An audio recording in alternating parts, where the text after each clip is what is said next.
Doma Sports Talk Worldwide with some news from the world of boxing. So y'all know what time it is. You ain't in a rush to get concussed. Now, it might be a little rainy out there, but I like to do videos wherever the hell I'm at, get the time in between. You know what I'm saying? So you might hear a little something. Whatever. We're going to talk a little bit about Canelo versus Charlo, baby. Canelo versus Charlo seems to be a done deal. It seems to be, going to happen.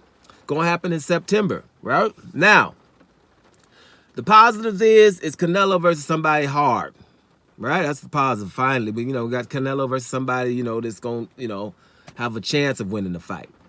The negatives is not really. I say 65-35 for Canelo because of the circumstance what Charlo is in. He hasn't fought in a couple of years. He's really basically been half retired, being inactive, having issues, and he's never been at the weight of 168 pounds either. Right? So, those are just a lot of negatives.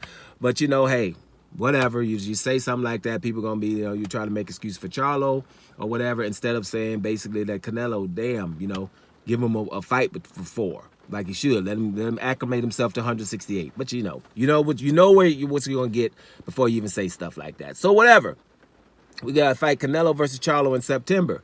But to, kind of substantiate what I'm talking about, the promoter of Canelo Alvarez is Eddie Hearn, for a while. So Eddie Hearn has basically come out and said, in matter of fact, a few days ago, not recently, a few days ago, he said that Jermall Charlo will not be competitive with Canelo if the fight's in September. That's from the promoter of Canelo. So it's not necessarily just Doma. You know what I mean?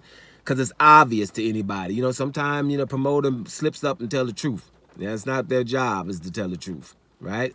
But every now and then when they think stuff ain't going to really happen, because at that point, he was still negotiating with Badu Jack.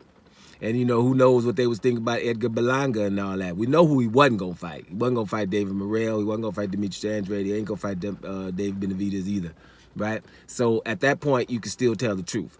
So Eddie Hearn had already let the cat out the bag. The dude is not going to be competitive in September.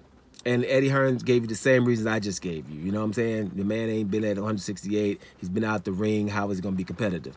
But I told you a couple of days ago, this is not a secret. And I have a feeling that a lot of people are going to give Charlo some good sparring to try to get him ready for Canelo, because it's not really a fair thing that's going down. But, you got to take what you can take. Well, beggars can't be choosy. And we, as fans of boxing, are beggars. We don't get good fights that often, so we better just go ahead and chill and just go ahead and be happy we get this fight and see what happens. There's a lot more information about this fight, a lot more things to say about Charlo and Canelo. We know that Charlo been trying to get Canelo for years, right? It's about 9 years now.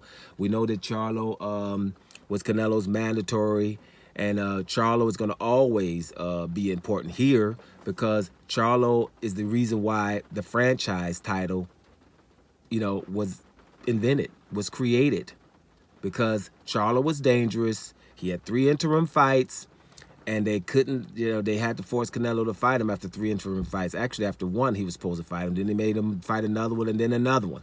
And at some point, Canelo, you're going to have to fight this guy. So in comes franchise belt, a.k.a. the Charlo belt. So Charlo was made somebody make a belt, the WBC, make a belt, come out with a belt, and didn't even have a definition of it, right? And let's be real. I say it over and over, but I'm going to say it. People come in here new, everyone every now and then, but one subscriber come in once every 3 or 4 months. So we probably don't know what the time it is. If Charlo wasn't dangerous, we would never have had a franchise title. It's really that simple. Charlo's name was Yildirim, John Ryder, or something like that, Macabu, or something like that, Amir Khan even. There would have been no franchise title. No slight to those fighters, but Canelo would have fought you. He wasn't trying to fight an informed Charlo. You see what I'm saying? So there you have it. Anyway, let's be happy we're getting that fight with Charlo and Canelo. Let's just hope that Charlo can kind of get this rust off through sparring or something like that before September so we can at least get a competitive fight. You got it? Doma Sports Talk Worldwide. And I'm up out of here, y'all.